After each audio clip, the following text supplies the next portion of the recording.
तो पुण्यात्मा परमात्मा यही बताना चाहते हैं कि राम रटत कन्या भली और साकट भला ना पूत, जैसे बकरी के गल में गलथना जिसमें दूध न मूत।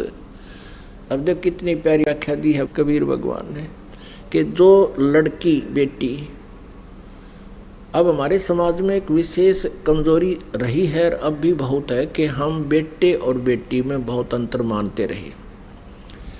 हम पुत्र की प्राप्ति पर तो थाली पीटे बधाई बांटा बंडा और करा के उद मस्तार दे नाचों और गाँव, और बेटी हो जा मुंह लटका कर बैठ जाए। हमारी ऐसी व्यवस्था थी। इसका कारण क्या था कि नकली गुरुओं ने समाज में ऐसी धारणा फैला दी कि बेटे बिना मुक्ति हो को ना, मोक्ष बेटे से होता है। और उधर से बेटी की ऐसी दुर्गति कर दी दहेज का कारण बना के,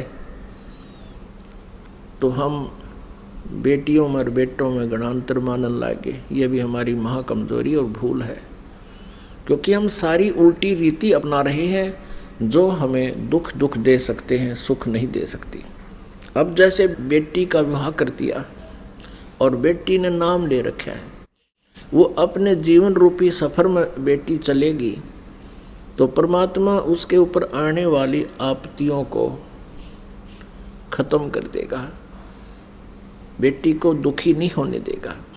अब बेटी दुखी नहीं होगी तो माता पिता भी भक्ति ठीक से कर सकेंगे, क्योंकि बेटी दुखी होगी तो माता पिता भी टेंशन में हो जाएंगे। तो इसलिए परमात्मा कहते हैं राम रटत कन्या भली और साकट भला नपूत, और छेरी के गल में गलथना जिसमें दूध न मूत। कहते हैं वो साकट बेटा, साकट उसे कहते हैं जो स्वयं भक्ति स्वयं भी नहीं करे और जो उसके अंतर्गत उसके प्रेशर में है, अधीन है, उनको भी भक्ति नहीं करने देता। अब पुत्र युवा हो जाता है, भक्ति वो करता नहीं, तो उसके जीवन में भी दुख आएंगे, क्योंकि यहाँ तो सुख और दुख दोनों का मिश्रण करके प्रारब्ध बना रखा है।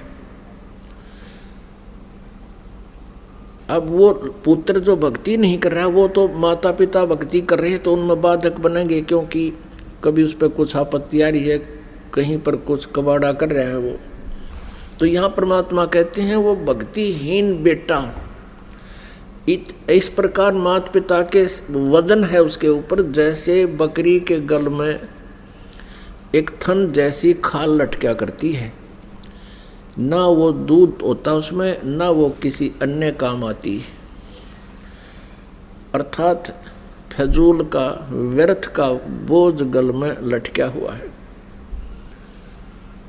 तो परमात्मा कहते हैं नाम रटत कन्या भली साकट भला न पूत, जैसे छेरी के गल में गलथना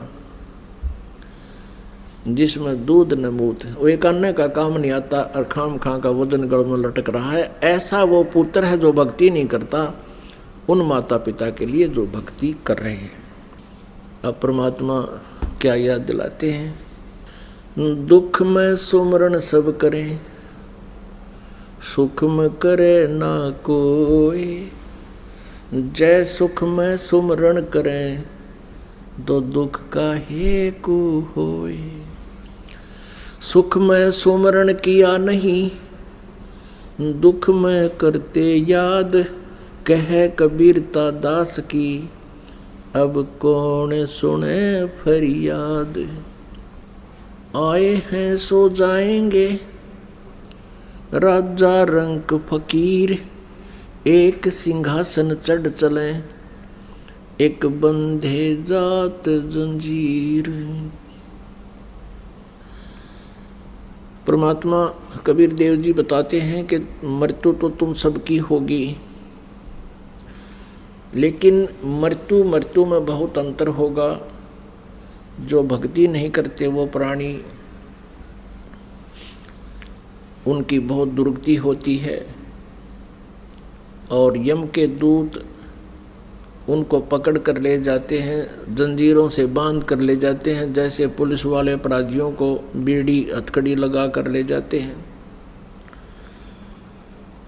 और जो भक्ति करते हैं उनको परमात्मा जहाज में बैठा कर, सिंहासन पर बैठा कर ले जाते हैं। इसलिए परमेश्वर हमें याद दिलाते हैं कि तुम साधना करो, भक्ति करो,